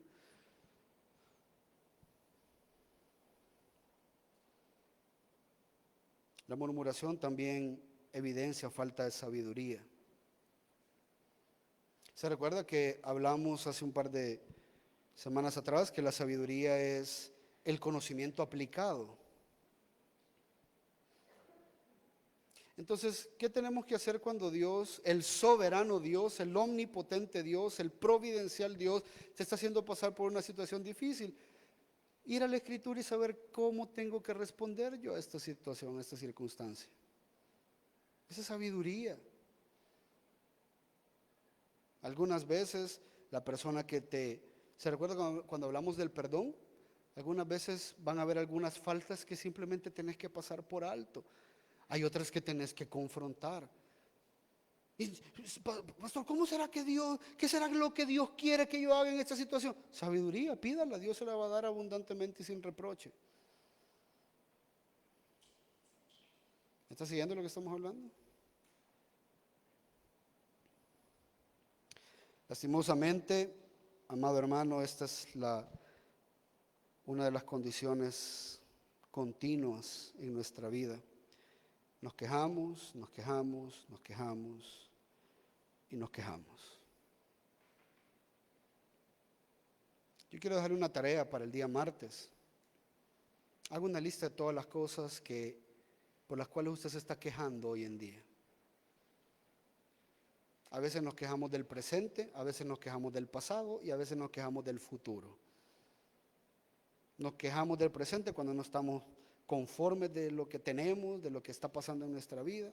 Nos quejamos del pasado. Si yo no hubiera perdido tiempo, si yo no me hubiera casado con si yo no hubiera tenido tantos hijos, si yo hubiera estudiado, si yo hubiera... Nos quejamos, hermano, de cosas que ya no podemos ni arreglar. Se ha puesto a pensar que Dios, es su responsabilidad evidentemente, pero se ha puesto a pensar que Dios permitió estas cosas en su pasado con un propósito.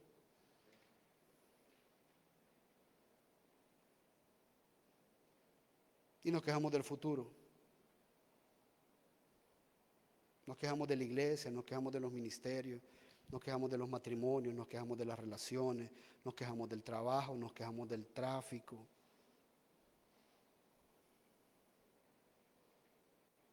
Hasta de nosotros mismos nos quejamos. Nos vemos en el espejo, nos vemos gordos, nos vemos flacos, nos vemos altos, delgados, nos vemos como sea que nos quejamos.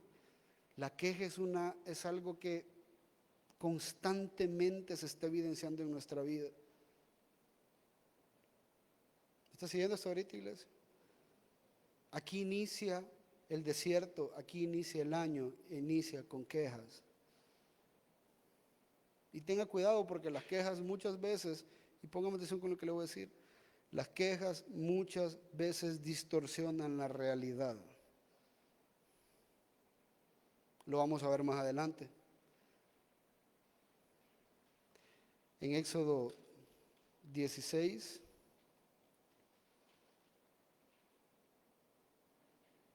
los israelitas se quejan porque no tenían comida.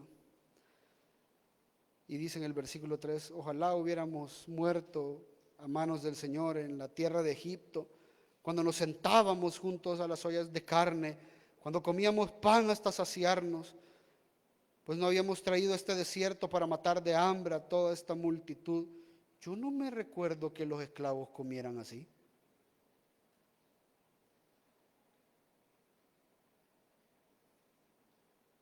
Los israelitas, con tal de quejarse y de intensificar su molestia y su queja, hasta incluso mintieron de su pasado.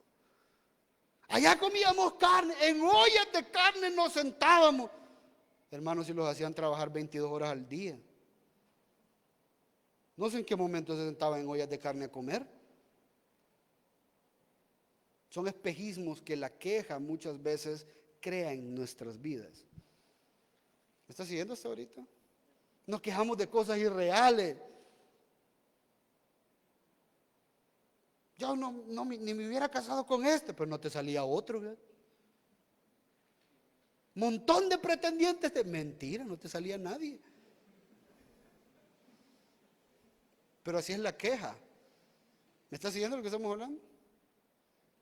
Ni modo, yo tuve que venir a parar en esta iglesia porque en la otra ni me gustaba cómo predicar. No, te echaron.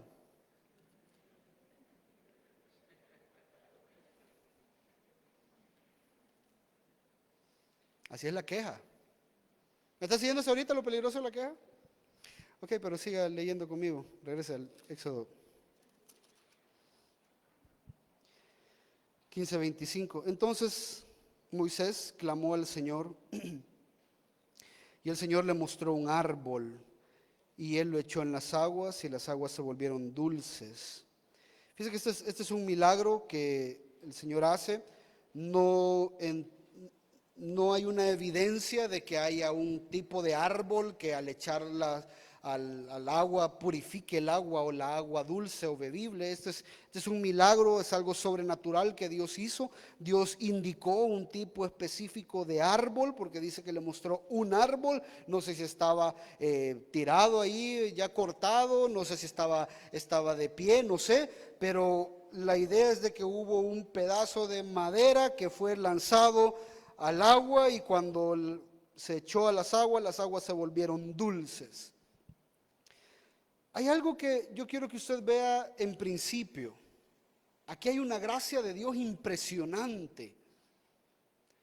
Porque si a nosotros nos hacen esto, que nosotros hemos hecho tantas cosas buenas por alguien, pero este alguien en su momento no hace algo por nosotros, ¿qué es lo que nosotros hacemos inmediatamente? Cortamos la relación. ¿Para qué? De todos modos, uno pone de su parte y él no pone de la suya. Pero miren lo que hace Dios acá, una gracia inmerecida, una gracia tremenda.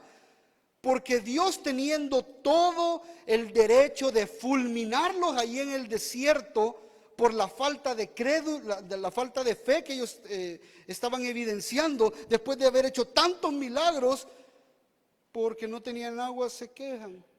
Y viene el Señor, fíjese, en otras ocasiones trae juicio sobre ellos, pero en esta ocasión no. En esta ocasión simplemente les concede un milagro. ¡Qué Dios más tremendo, hermano! Aquí, en este pasaje, con este pasaje, cuando entramos al desierto, lo que el Señor nos quiere decir, oye, esto no es por méritos. Si ustedes van a recibir algo bueno de parte de mí, no es porque ustedes lo merezcan, nunca lo merecieron. Esa es la vida llena de gracia, esa es la vida que se vive por gracia. Por eso, qué bueno que usted haya hecho resoluciones para este año, qué bueno que usted haya hecho compromisos para este año. Lo decíamos el primero, el 31. Los va a fracasar, hermano. Los va a fracasar, le aseguro que los va a fracasar. Lo siento, yo no pudiera escribir un libro de autoayuda, evidentemente. Más se va a tardar en pensar en qué se iba a comprometer que en fracasar en lo que se ha comprometido. Es la historia de nuestra vida. Es lo que somos, hermano. Faltamos a nuestra palabra, faltamos a nuestro compromiso, nos cuesta ser disciplinados. Pero Dios acá nos está mostrando que cuando estamos en el desierto, la permanencia o el sostenimiento no depende de nuestras obras, sino de su gracia. Eso es algo maravilloso, hermano. Porque estoy más que seguro que Dios nos va a sostener a muchos de nosotros en este año. Y no va a ser porque usted lo merezca. Solo piense en lo que hizo ayer 1 de enero. Piense el tipo de series que vio. Piense cuánta Biblia leyó. Y de entrada Dios ya tiene un propósito, ya tiene una razón para fulminarlo, hermano. Amén. ¿Me está siguiendo?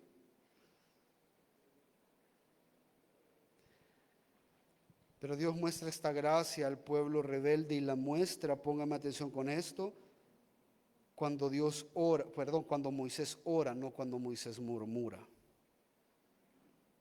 La queja de un pueblo entero no logró lo que la corta oración de un hombre pudo hacer.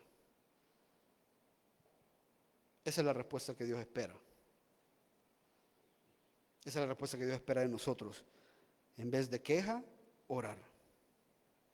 Y mire lo que Dios hace, es maravilloso. Primero Dios les muestra su gracia multiforme. ¿De qué forma muestra Dios su gracia en este pasaje?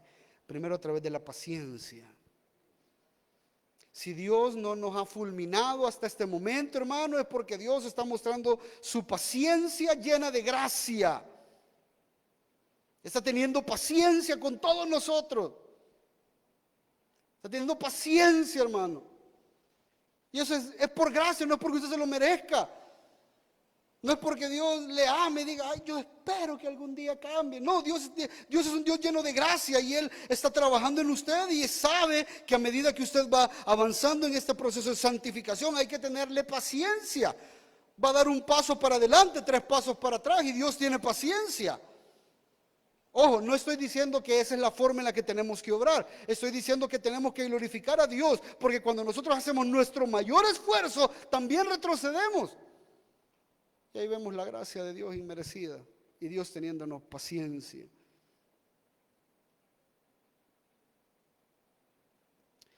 También hay providencia. La providencia es Dios orquestando todas las cosas. Providencia no es que Dios provee, providencia es que Dios orquesta.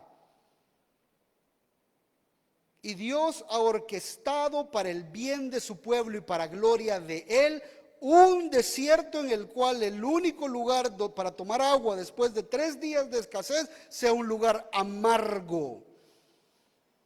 Esa es providencia. ¿Quién los había llevado ahí? Dios. Dios los encaminó ahí por la nube. Usted tiene que entender, amado hermano, que cualquier circunstancia que usted esté atravesando, por difícil que sea, es gracia. Porque si hay algo más difícil que la situación que usted está atravesando ahorita, se llama infierno y usted no está ahí. Del infierno para acá, todo es gracia. ¿Me está siguiendo lo que estamos hablando? Entonces hay una providencia, Dios orquestando estas cosas para nuestro beneficio. Hay un milagro, no siempre va a haber un milagro, pero aquí hay un milagro. ¿No merecían ellos el milagro? No, aquí no hubo tiempo de 5 viernes de milagro, de 8 viernes de milagro. Aquí no hubo tiempo para pedir el milagro, ni tan siquiera pidieron el milagro. Y Dios intervino en la vida de esta gente con un milagro. Por gracia, ellos no lo merecían. No es la forma regular en la que Dios va a obrar en tu vida, pero cuando Dios obra de manera milagrosa, es por gracia, no es porque usted haya pasado doblando rodillas. Hágalo, es necesario, clame al Señor, por supuesto, pero entienda que no es el ayuno lo que provocó el milagro. Ay, yo necesito sanarme, voy a ir a pedir perdón, ¿verdad? Y anda pidiéndole perdón a medio mundo para que el Señor lo sane, tal vez no lo va a sanar.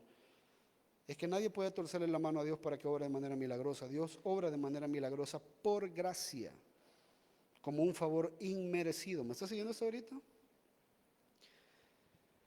Hay una provisión.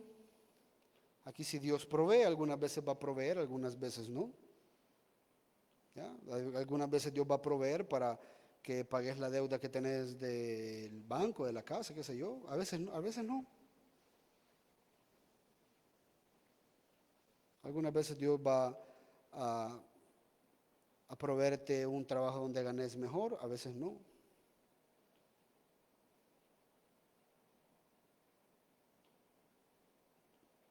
Y por último, hay un mandamiento, y en eso quiero detenerme un ratito. Fíjese, dice, Dios les dio ahí un estatuto y una ordenanza y ahí los puso a prueba.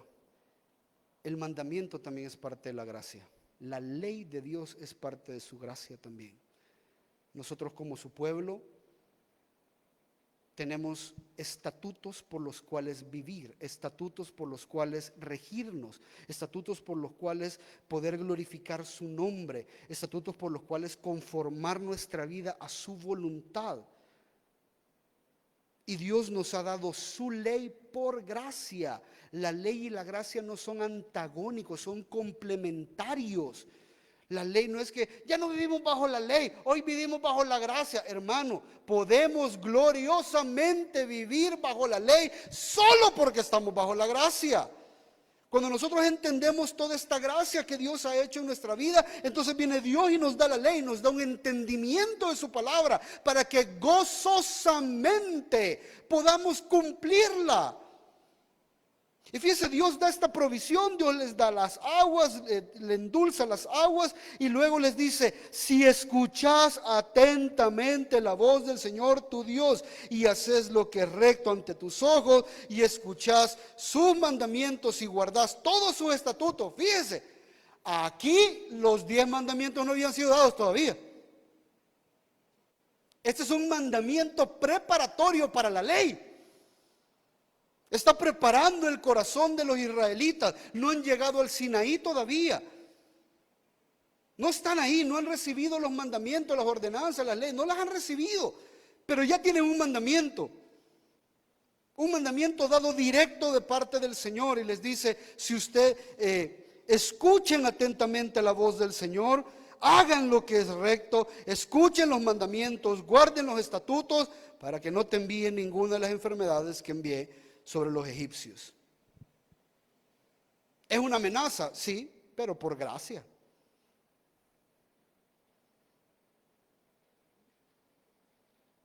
Porque Dios no tiene la responsabilidad de anunciar sus juicios, los anuncia por gracia. Los anuncia porque Él es bueno. Entonces les está diciendo, señores, si ustedes quieren vivir bien, si ustedes quieren ser bendecidos, si ustedes quieren, cumplan la ley. Y es exactamente lo que nos dice a nosotros. Ya nacieron de nuevo, ya tienen el Espíritu Santo morando en ustedes. Ok, ahora cumplan la ley. Empiecen a vivir bajo sus mandamientos, conozcan la voluntad de Dios, conozcan la palabra de Dios, conozcan lo que Dios quiere de cada uno de nosotros y entonces vivirán para su gloria. Bendita la ley, benditos los mandamientos que nos dice qué hacer.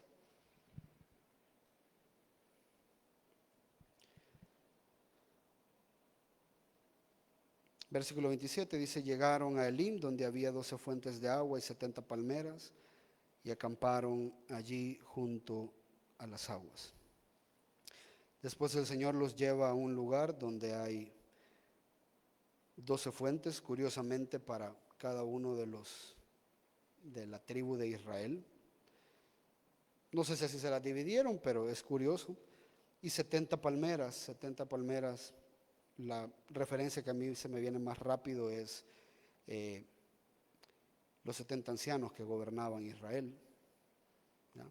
Tanto el número 12 como el número 70 hacen referencia a la plenitud de las cosas. Entonces Dios, la idea es de que los ha llevado a un lugar donde no iban a tener ninguna necesidad en ese momento.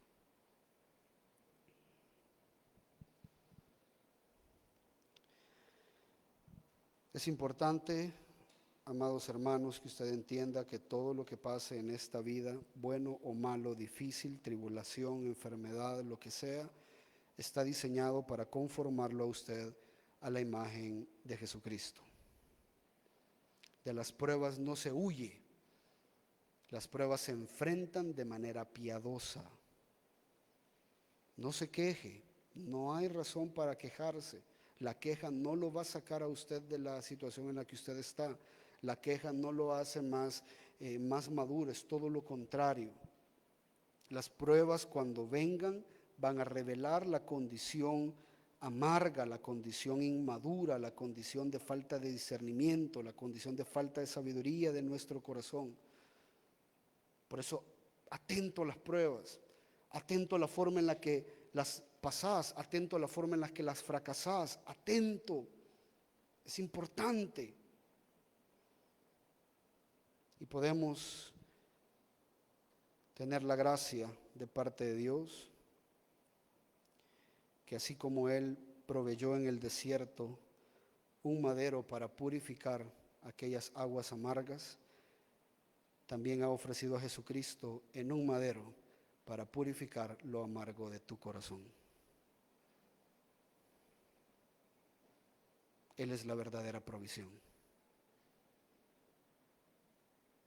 Por eso hablábamos el 31 y se lo recuerdo este mismo día.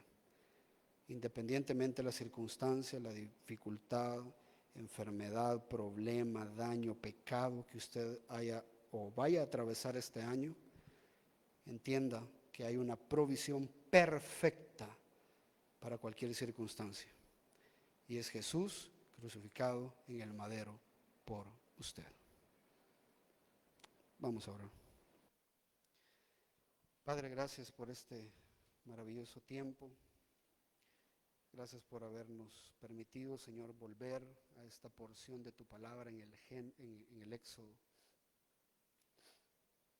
Gracias porque es a través de todas estas circunstancias difíciles que permites en nuestra vida que podemos ser, Señor, cada día más como Jesús. Yo quiero pedirle que ahí donde está, reflexione un poco sobre las pruebas que está atravesando ahorita.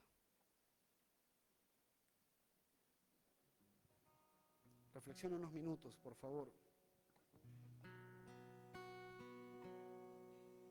Muchas veces contaminamos incluso nuestras oraciones, nuestros tiempos de conversación con Dios con puras quejas. Señor, si yo no me hubiera equivocado, Señor, si yo no hubiera hecho esto, Señor, si esto no hubiese sido así. Y creemos que es una conversación dinámica, una conversación fluida que estamos teniendo con el Señor, pero realmente nos estamos quejando.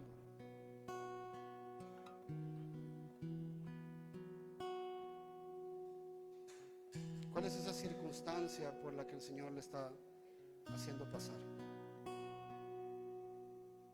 ¿Cuál es ese sufrimiento, ese dolor, esa tentación por la cual está atravesando? ¿Alguna enfermedad con sus hijos? ¿Algún problema en el matrimonio?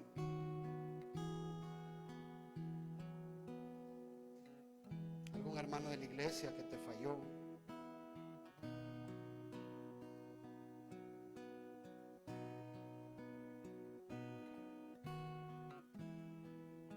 Situación financiera.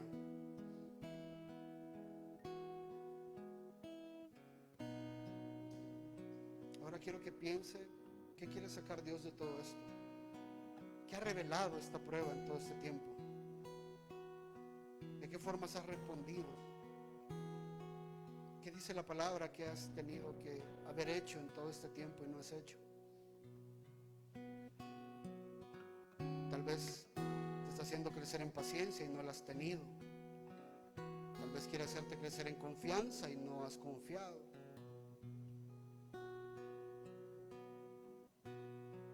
Tal vez quiere hacerte crecer en contentamiento. Tal vez quiere acercarte más a su palabra. Tal vez quiere alejarte de amistades. Tal vez quiere purificar tu mente.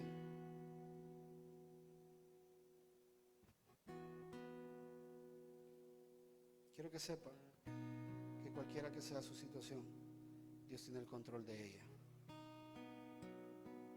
Usted puede estar tranquilo que no hay absolutamente nada que está usted atravesando, que Dios no esté enterado de. Por lo tanto, recuerde que la prueba no es para Dios. Él no saca ningún beneficio de esto, pero sí se gloría de la forma en la que usted responde y de las cosas que usted aprende en medio de la prueba. Por eso agradecemos al Señor y le cantamos. Fortaleza hay en pruebas, hay belleza en el dolor. Me sostienes en mis fallas,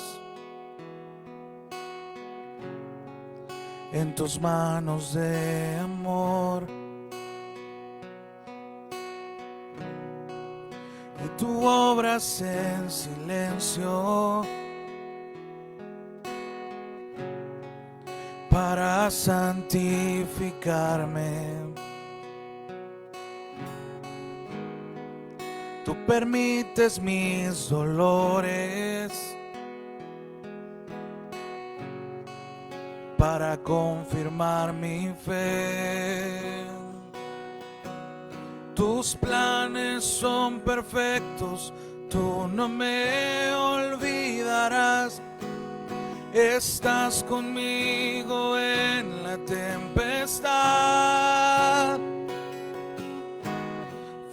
para siempre, perfecto en amor, eres soberano Dios.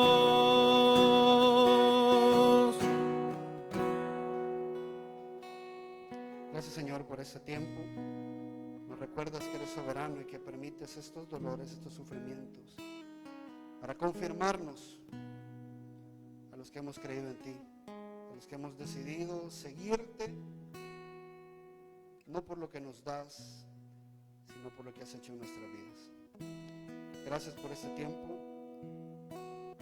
Nos ponemos en tus manos para que obres en nuestros corazones. En el nombre de Jesús.